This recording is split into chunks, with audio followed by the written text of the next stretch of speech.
with Prince Bell. We rocking with Keeping It Real Sports, and we gonna be on this. We gonna be on a lot of times. I love the platform. Check in. It's the new wave. Like, follow, subscribe, and do all that good stuff.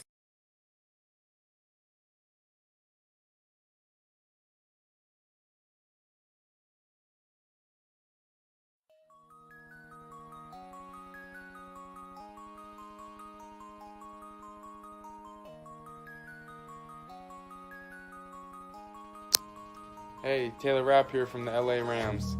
Shout out to Steve Taylor, the real sports guy, and the honorary Ram. When Steve talks sports, you better listen. Thanks, Steve from the Rams, for your continued support and love. We are taking it all the way this year, but you already know that. Go Rams.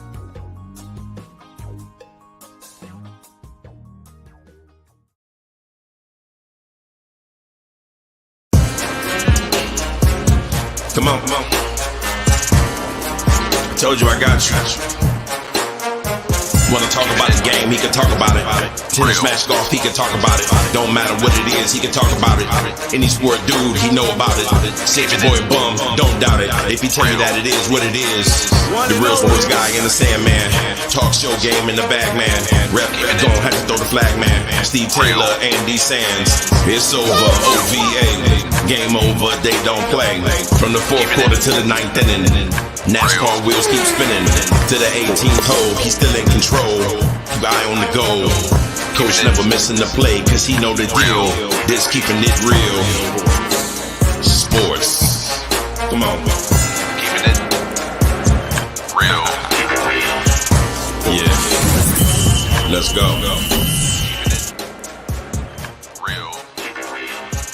Oh, we're just a week away from the voice of the Cleveland Cavaliers, Tim Alcorn. It's me, your boy, the real sports guy, Steve Taylor. He is the Sandman, Andy Sanzada.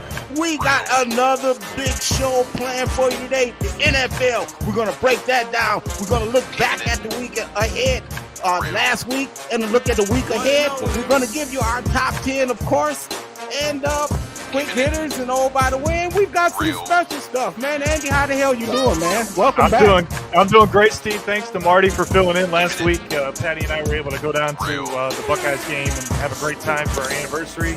6 years already, man. Time flies when you're having fun, let me tell you. It's good to be back, though. We both admitted it was weird not being on last week, even though it was okay. It was still weird. So it's good to be back home with my brother from another mother and all the fans as well. So thanks for joining us once again. We got a great show, man. Let's get right into it. We do, man. Before we jump into it, man, hey, man, let me take you back, man, and say hi to one of our brothers from last night. Hey, how about that? Got back in the booth last night, man. Mick Gonzalez. It was nice to do that. Genoa, another big Genoa win, of course. Of course, yeah. Listen, we go way back with Mick, and I would have loved to be there last night, but I couldn't make it. But I know you guys probably called a great game, even though the game wasn't great. But hey, that's why we are who we are, right? That's what we do. Right. We fill time, we keep people entertained, and that's what we're going to do here in the next 30, 35 minutes. So let's get right into it. Okay, man, let's do what we call see what's hot.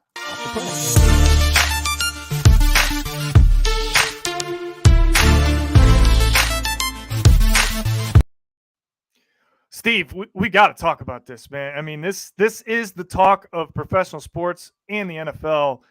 Inexcusable what happened the other night in Cincinnati, right? With Tua. Just so hard to watch. I mean, first of all, shame on Amazon Prime. I get that they're a new network and everything, but they had no business showing this as many times as they did, Steve. I was very turned off by that. We shouldn't be seeing that, period. End of story. However, I will say this. Somebody in the Miami Dolphins organization needs to lose their job because you could have cost a man his life. Forget his career, Steve. We're talking about his life. That's even more significant. But you know what? Tua wants back on the field. That's also part of the problem. So I'm not saying he's at fault at all. No way am I saying that.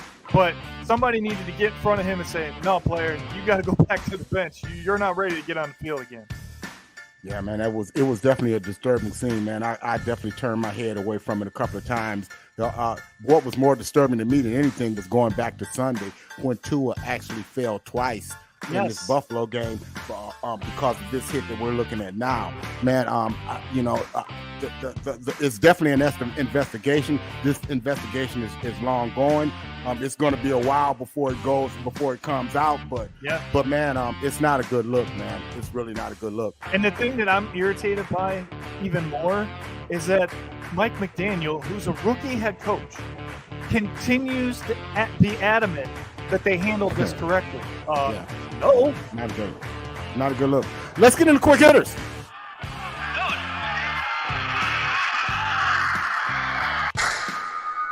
Quick hitters. Listen, you knew I was coming back, right? And you knew with me coming back, what's the one sport that I always have to feature? It's golf. Well, it's either going to be golf or hockey. Yeah, well, golf season's pretty much over, but this is the way you end it right here. How about the 9th straight President's Cup? Team USA, completely dominant. Now, they made it a little interesting, more than I wanted them to on Sunday, but they were able to get it done. And, congratulations to Team USA. And amidst all the nonsense with Live Golf and everything, they went out there, they took care of business. I will say this. Live Golf affected the international team's chances of winning the President's Cup because of the roster they had to put together. So I'll leave it at that. Well, yeah. I'll tell you what, here's my quick hitter. Aaron Judge ties Roger Maris. He did it in Toronto. Shame to the Toronto fan who couldn't catch the baseball, but that's another story. But he's on 61, and man, that's a major accomplishment for him. It ties the American League home run record. Yeah, and to me, Steve, he has the record, but we don't have enough time for that story. We don't even want to get into that. A quick tidbit on that. Did you see that the Toronto Blue Jays bullpen pitcher that caught the ball and just gave it back, his wife is a sports reporter, and she went on Twitter and said divorce. Because you're an idiot. You're an idiot. He just handed it over without getting anything back for it. Listen, you talked about me doing golf or hockey, right? Well, here's the hockey side. And this needs to happen, Steve Taylor. This has to happen.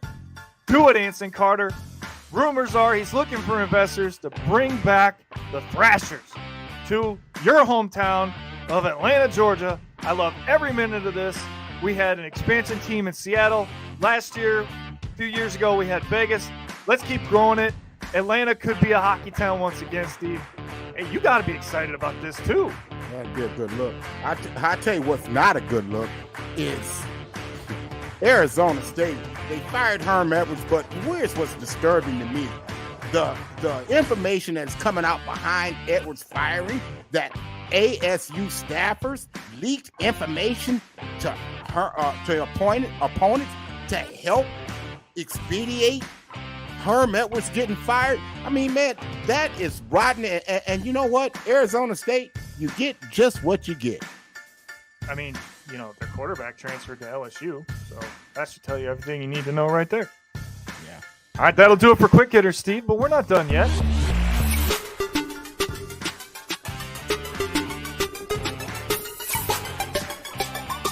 Oh, by the way, Steve Taylor, I've come around, my friend. I have to. How can I not? This is the best story in baseball this year. The Cleveland Guardians are your Central Division champions. Steve Taylor, this is the youngest team in baseball. They weren't even supposed to finish in second place. And they're now 20 games above 500, and they go out and they dominate the last month of the season to walk away with the Central Division. Well, oh, by the way, I'm not going to be the homer that you are. I'm going to talk about the rest of the teams that clinched in the American League. How about that? Because there's more than one team, Andy, in the American League than the Cleveland Guardians. Yes, okay? The Tampa Bay Rays and the Seattle Mariners, and you can add the Toronto Blue Jays to the mix as well. Oh, did I mention the New York Yankees? How about that? Okay? Quit being a homer and talk about everybody, Andy. Hey, you can talk about all the other teams. I get to celebrate my team, okay? And by the way, that graphic you just put up, did you know that because they are in the playoffs, the Seattle Mariners have now ended the longest playoff drought in professional sports history? 20 years. 20 years. Yeah. And oh, by the way, it's about bloody time, my friend. The Pro Bowl is no more. Thank the Lord above. I don't have to watch this despicable display of the glorified game that we call flag football. Let's get it. New games, new competitions. It's going to be exciting. Finally, I'm excited to hear what they're going to do. And it's no longer going to be touch football at the end of the season. Oh, by the way, while you were sleeping, did you know that there was a trade in the NBA? I did know that. Yeah. How about the OKC sending Derek Favors and 3 other players to Houston for David Nwamba, Sterling Brown, Trey Burke, and Marquise Chris? Man, I tell you the face of that. What does that mean? Okay, let me be a homer for a minute, because we're playing for the number 1 seed next year, the number 1 pick in the draft. I'm talking about the Spurs. And the fate of these 2 teams here directly lies in what's going to happen for that number 1 seed. So there you go. Yeah, it's the Bronny sweepstakes on the way, right? No, stop it. Let's hurry up.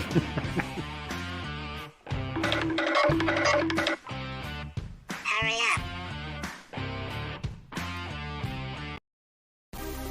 All right, Steve Taylor, it's NFL time on this show, as it usually is right about now, but we've got a little something different this week for the Hurricanes, right? So we're going to take a look at 3 games last week that might define the season. All right, let's start here in your near hometown of Detroit, because this is a game the Lions should have won, but the team that I said would make the playoffs in the NFC came from behind and pulled it off at home. Minnesota.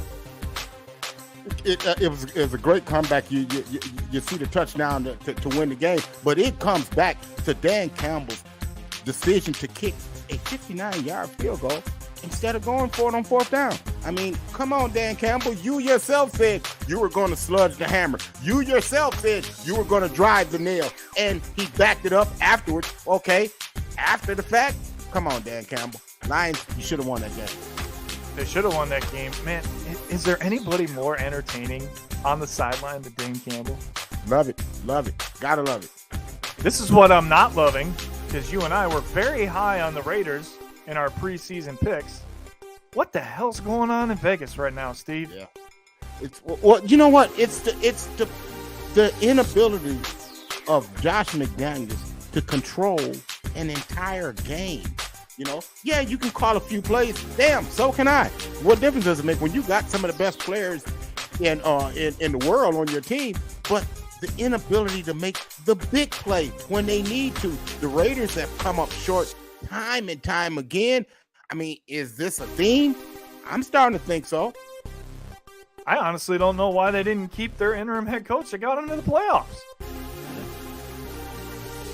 Names are everything, I guess. Speaking of names, Doug Peterson might be an early candidate for Coach of the Year for what he's doing down in Jacksonville right now. Yeah. Jags win. Jags win. Hey, look, that was my upset last week. That's the one team I said, you know, and I was pretty adamant in saying that Jacksonville was going to win the game.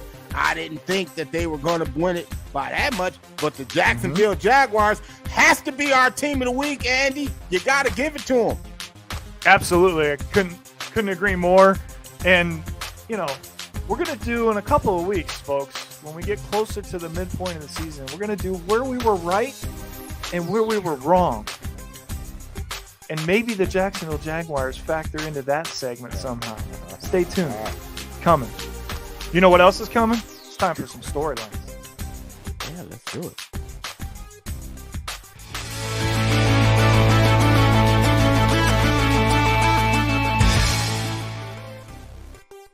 All right, Steve, call me a homer again if you want, but this is a story this week. Homer! That's fine. Listen, I don't mind that nomenclature. I don't have a problem with that. All right, Myles Garrett injured in a car crash. Very lucky that he didn't have more severe injuries than he did. Couple bruises, couple scrapes. He was out of the hospital a day later. But Steve, he has a history of driving too fast. Are you ready for this?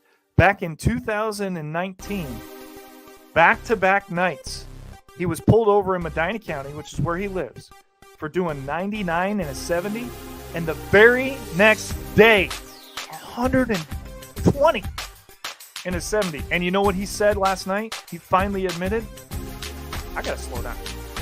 He said, this was a wake-up call that I needed, one way or the other, and I am not only endangering myself, but I could be endangering others. I'm going to drive a lot slower from now on. Let's hope he means that. Yeah.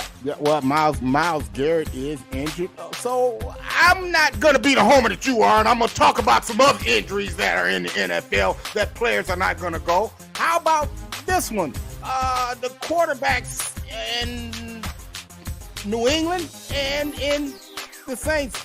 Jameis Winston, he's out. He's not gonna play tomorrow in London. Mac Jones, he's out. Brian Hoyer is going to step in for him. Man, these are two big-time quarterbacks to add to the Dak Prescotts of the world, to add to the Tua Tagovailoas to the world. Man, the injury list is starting to grow for quarterbacks. Yeah, not just quarterbacks. Sterling Shepard tore his knee in a non-contact injury in the Monday night game. He's out for the year after he tore his Achilles last year. I feel so bad for that young man because he's talented, Steve, but he just can't stay on the field. On top of that, man, it's that turf in New York. Yeah, that has been a major problem. Odell Beckham said that when he was there as well. And on top of that, Joey Bosa goes on the IR because he's got to have surgery, which is a huge blow for that Chargers defense that is non-existent.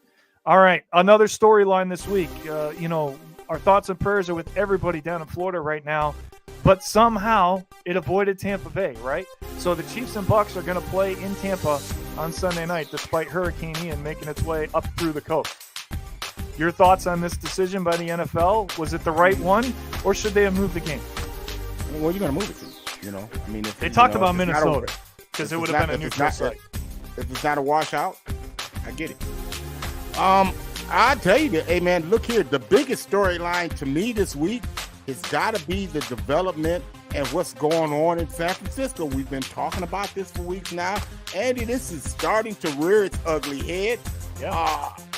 Jimmy G starting to question. I mean, he was seen on coming off the field questioning the play calling of the head coach. He said, and if you look at the clip that we're going to show you, he literally mouths the word, "Man, your plays suck."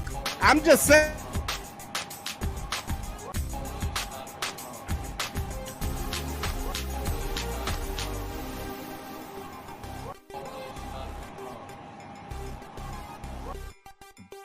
Shanahan wants to downplay it and say families get into disputes and everything.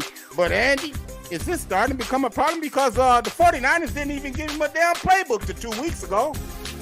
I was just going to say, Steve, Shanahan's plays were made for Trey Lance, right? That's why he drafted him. That's why there was all this controversy in the offseason. That's why you heard rumors about Jimmy G being traded. So he was calling plays for Trey Lance when Garoppolo was on the field. They're two different type of quarterbacks. Garoppolo is a pocket passer. He doesn't scramble. So I'm with Jimmy G on this one. Sorry. I agree with him. Plays suck. But it's not the time to have a discrepancy in your playbook when the defending champions are coming to town on Monday night. Hey, y'all keep that turmoil to yourself, man. All right, let's go pick six now. All right. All right, let's take a look at how we did last week. How did we do, Steve? Not bad at all. All right. I'm liking that. That makes up for what I did in college. We'll get to that later. Yeah. You don't want to talk about that. You was on the struggle bus. That's all I'm gonna say. Yeah, let's pick up the pace here. All right, Tennessee at the Colts. This could be a big game in the division. It is a big game in the division, I should say. Tennessee has Derrick Henry. The Colts have Jonathan Taylor. I think whoever can control the line of scrimmage wins this game. Because it's at home, and I think Matt Ryan found something last week, I'm going to go with the Colts because we picked them to win in the division, Steve. These are the type of games they have to win. If they're going to do that, I'm sticking with Indianapolis. Yeah, Tennessee really was admirable in the way that they went about business last week. But even though the Colts found something, I think they did find a little something last week. They were able to get some points on special teams. They are at home. I'm going to rock with the Colts because they're at home. Real quick, we've got Denver visiting Vegas. Who you like? Vegas can't be this bad, Steve Taylor. They just cannot be an 0-4 team. And I don't see any continuity whatsoever out of Denver. I think their head coach is in over his head. I don't think he knows what he's doing yet. I know they have Russell Wilson, but I believe that the Vegas defense will get to him multiple times. It's an upset, but I'm going to take a chance. I'm going to take the Raiders at home because I just don't think they're an 0-4 football team. I don't know how you can call it an upset when they're at home, man. I like the offense that they have. They'll get it going. The offense hasn't been a problem. It's been the boneheaded plays at the end of football games to close games out. I think they get it done this week. They beat Let's Ride. Kansas City, they travel to Tampa Bay. We talked about that. We talking about the young GOAT against the old GOAT. Andy, who the heck you got? Listen, I know that Mahomes is not happy about the way that game ended last week. And I think Tampa has a lot of distractions right now with what's going on in the city itself. They still are really banged up at the wide receiver position. And Kansas City's defense is better than people think, Steve. I'm going to take the young GOAT. Give me Mahomes on the road to go in and make a statement on Sunday night. Man, this one here is tough. Man. You know, one thing I don't see is Tom Brady and them losing 2 games in a row, man. So, you know, because of that, man, and then because of all at of home, the distractions, exactly, man. I don't see Tom Brady. Give me Tom Brady and them. All right, so there you go. There's our pick 6. But we're going to add a little something extra before we get to the college portion of the show. We're going to call this the Bonehead Play of the Week. And Steve Taylor, to me, it was completely obvious that it was the halfback that didn't get out of the way of the punter and cost him a safety. Yeah, it really made it look pretty bad on the punter. It made it look like he was a bonehead. But you know, that protection guy, if you look, there's nobody around him. He can't back up. Why the hell are you backing up? Man, you've got to move forward. You've got to, you know, he's only got a step and a half to get that football off. But all's well that ends well. They'll get a safety. They're able to hold on. They get the 2-point victory, but they also get the boneheaded play of the week. All right, so there you have it. And I think it's time to get into another new poll this week. Yeah, man, it's a lot of movement going on this week, man. The committee had to meet. The committee met indeed, and you've heard the rest. You've heard the rest. Now here's the best. It's the Keeping It Real Sports College Football Poll. All right, Steve Taylor. Undefeated still, the Tennessee Volunteers are staying in the top 10. We've moved them down a little bit. We'll explain that here in a little bit, but they needed that win more than they ever have against Florida last week. And had it not been for a boneheaded defensive play, you would have been undefeated in our college picks. Yeah, absolutely. You know, they kind of conceded to win the game. They had covered the spread. Did a good job, gave up a late touchdown, allowed Florida to cover the spread. I did think Tennessee would win the game. But Tennessee Volunteers, I told you, I am buying the Josh Heupel train. That offense can really spread it out. They did lose a wide receiver last week for the season. So, you know, that kind of concerns me going forward as they got big games, you know, coming up against LSU and the likes of Alabama. And I think their crossover game is against Georgia. So, but right now we've got the Tennessee Volunteers number 10. I think it's a good time for them to have a bye, preparing to go into the LSU on the road next week. All right, number 9, welcome to the top 10. A lot of people think this might be too early. Not us. I've seen a lot of growth from this team, and this is a team you don't want to play right now. It's the Penn State Nittany Lions. Penn State Nittany Lions definitely have the best win in this young season. Their win over Auburn at Auburn was pretty decisive. The way they went in, they pretty much pushed Auburn around like a shopping cart for 3.5 hours. They are a very dangerous team. They're very physical on both sides of the ball. The quarterback has been there for 10 years and 2 days. I tell you, I don't know what else to tell you, but I will tell you, we like them at number 9. All right, number 8, USC gets a scare last week, but Steve, they're still undefeated. We got to keep them in the top 10. But, the thing about Lincoln Riley, he can dial up offenses, but the question mark has been the defense. Well, the defense answered the question last week, only giving up 14 points. They won a big game. They've got Arizona State this week. They'll hammer Arizona State, but that big win last week in Eugene was pretty big to keep them at number 8 in our poll. So we got a team that just keeps climbing and climbing and climbing, and you got to pay attention. It's the Kentucky Wildcats. Yeah, the Kentucky Wildcats. Big game today against Ole Miss, where they are actually underdogs. But, this team here, it's something about them. They have NFL prowess. Levis, the quarterback, he's an NFL-style quarterback. Can the defense answer the bell? Well, we'll find that out today. Yeah, we'll find that out today. A lot of people are saying right now, Steve, Will Levis would probably be the number 1 overall pick in next year's NFL draft. All right, number 6. Oklahoma State. Speaking of being an underdog on the road while you're undefeated, they're an underdog against Baylor today. Yeah, they are, man. The thing about these guys is the physicality on both sides of the football, man. I really like what they get done up front. Defensively, we know what they do. We see the Jim Knowles defense. Those principles are still in play. They've got a quarterback that's been around for a while. Oklahoma State, we got them in number 6. Number 5, the Clemson Tigers got a big test last week. They got even a bigger test tonight. It's the first time that North Carolina State will play a top 10 opponent as a top 10 opponent. Well, Clemson, again, did get the scare last week against Wake Forest. Wake Forest is very talented on the offensive side of the ball. They exploited the Tigers in the secondary of the Tigers. They get some of those players back from that secondary. So it's going to be real tough ass for North Carolina State. The one thing I like about Clemson Tigers and DJ Uiagalelei, he is starting to pull the ball down and run the football, because if you notice in big football games, Andy, in the past, the quarterbacks have always run the football. We saw Sunshine, Trevor Lawrence do it. We saw Deshaun Watson do it. Okay, well, DJ didn't necessarily do it. When he's lost 25 pounds in this offseason, he is more mobile out there in the pocket, and he's able to pull that ball down and make plays and extend plays. I like Clemson. And that just gives them another weapon, right? I mean, that offense is potent as it is, but if you're going to give him an opportunity to do that, and he'll actually do it, C.J. Stroud, then there you go. All right, that team up north got a scare last week, but you still think that they're a good football team, and yes, they're undefeated. We kind of disagreed as far as where they should be, but I watched every bit of that Maryland game, Steve. To me, this is not the number 4 team, but we'll keep them here for right now. Well, the thing about it, Andy, is whether you like them or not, they finish.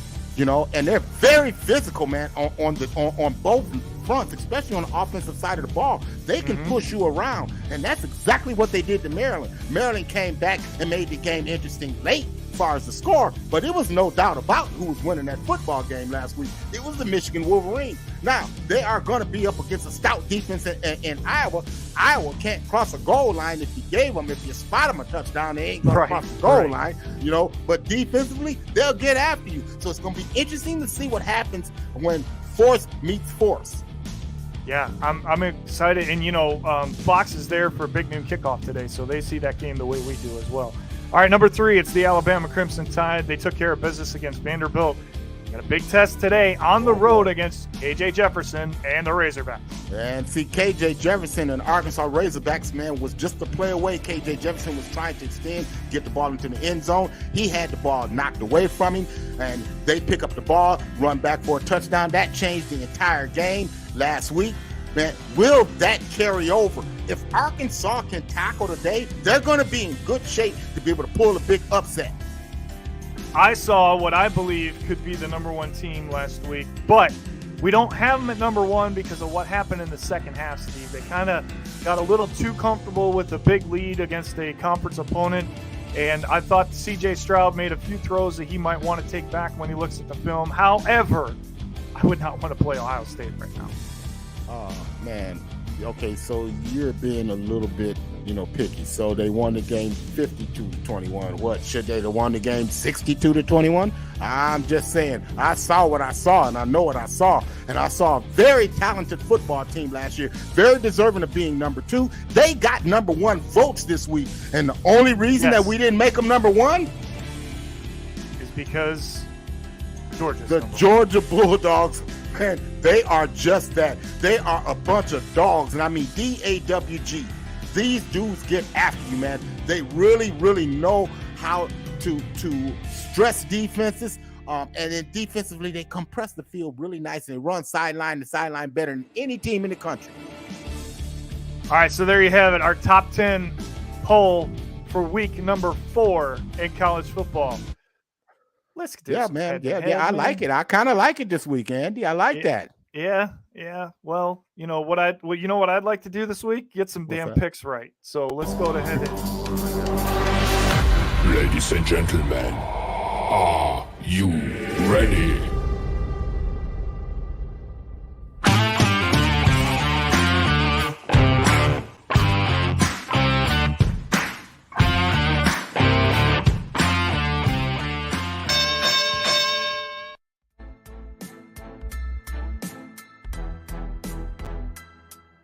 All right, last week was not a good week for me. Okay. Whoops, wrong one. There we go. Steve Taylor. I survived, I think. Maybe. I don't know. Yeah. You know, the I almost went Florida 0-3 again. Florida Almost. covered for you. Yes. They covered the game. Of course, I picked the game right, but I didn't You cover did, the spread. You know, we're talking about spreads here. Yeah. So, So here we go. All right. First game of the week. We got 3 tough ones.